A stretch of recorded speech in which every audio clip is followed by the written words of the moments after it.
Hey, it's Sizzling Popcorn. This week, FSDreamTeam released their free update 1.2 for their Key West scenery for Microsoft Flight Simulator, while ORBX recently released their version of the same airport. In this video, we'll compare the two versions and make a recommendation of which one to buy. Let's get started with FSDreamTeam. Right away, you'll notice on the world map that the scenery includes improvements to Key West NAS, Boca Chica Field, VFA 106 Strike Fighter Squadron, the Key West International, Fort Jefferson, and Loggerhead Lighthouse. One of the first things that I noticed when approaching FSDreamTeam's version of Key West is that the textures look grainy and washed out. It's not so bad from far, but when you get closer to examine the runway, tarmac, and parking, it looks like your old favorite t-shirt you have in your closet that has been worn down by the decades of wearing it. This building to the left of the taxiway could have been created rather than using the photogrammetry.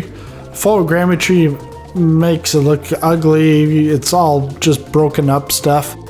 But one thing I like about this version is the buildings are well crafted. There's a lot of details going into these buildings. You've got your US Customs area, and it even has it on the tarmac Customs area. And you got your fire department.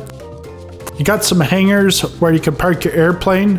They're open so you can park in them. On the ocean side, it would be great if they could improve the textures to make it look more realistic than what looks to be Google imagery on the ground.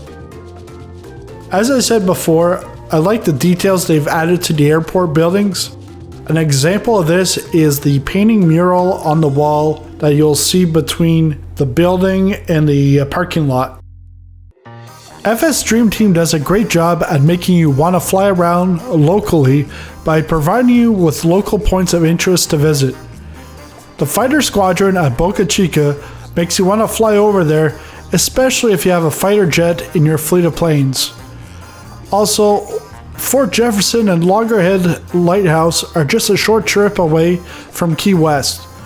Without the lighthouse, there wouldn't be any purpose to fly to the default deserted island. The last thing I want to mention about FSDreamTeam's version is that they've included the abandoned Antonov AN-24, which was hijacked in 2003. Now let's move on to ORBX's version of Key West International.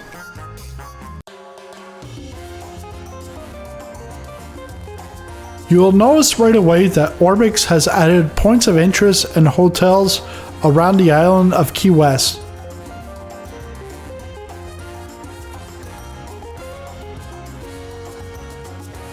They've also included the Antonov hijacked airplane. I like ORBX's cleaner depiction of the plane, however I do like the details that FSDreamTeam have added to theirs, where there was a livery on the plane and they had some construction vehicles around. Looking at the runway and the ground textures, they are a slight improvement on FSDreamTeam. ORBX also adds a lot of details that are different from FSDreamTeam, such as the FedEx depot. The fort-looking building in the front looks to be photogrammetry, as you can see an ad banner on the side of the building. Looking at the roofs, I like how ORBX has added rust and dirt to show the ages of the airport buildings.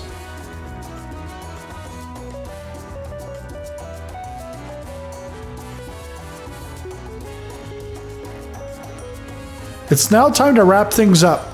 Overall, they pretty much had the same quality.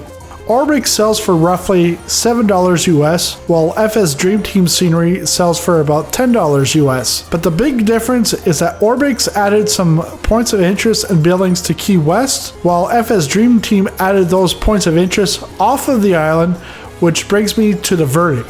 I would recommend buying the FSDreamTeam's version because it gives you the opportunities to explore that you don't have with ORBX. Yes, you can still go to the default Boca Chica airfield, however you won't see the fighter squadron. You'll still be able to visit the default Fort Jefferson POI, but other than the fort, the island has no details. Sorry to tell you, there's nothing on a default island where the Loggerhead Lighthouse should be. Let me know in the comments below, which version of the Key West scenery would you buy and why? Well, that's it for this video. If you enjoyed it, make sure you smash that like button. If you're new to the channel and want to see more Microsoft Flight Simulator and iRacing videos, make sure to hit the subscribe button and the bell notification to know when the next video comes out or when I go into a live stream. Thanks a lot for watching, and I'll see you in our next video.